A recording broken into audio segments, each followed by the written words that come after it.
In this video, I'll show you how you can fix your Windows 10 or Windows 11 taskbar not working. Now, if you cannot see your taskbar down here, one thing you can do is press the Windows key on your keyboard to open up down here. And in here, you want to search on taskbar. Open up the taskbar settings. You can also open this by going simply search on the settings and then open it. But from in here, what you want to do is make sure that it looks like these, the settings. You want to make sure that these are turned off. Otherwise, it can hide the bar down here like this. So make sure these are turned off. You need to make sure you have locked the taskbar, otherwise it can be moved around.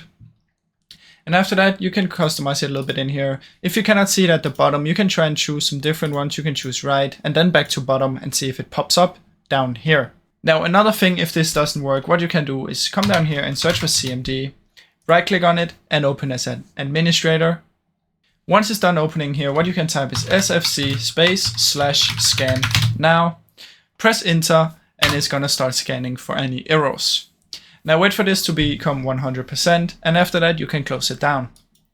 Now if it still doesn't work, what I recommend is simply restarting your PC. So just Windows button, and in here you can, if you cannot see a taskbar and you cannot click, what you want to do is just Windows button and press on the power down here. If you cannot click here, just Windows button, power, and then restart your PC. Now hopefully this video helped you.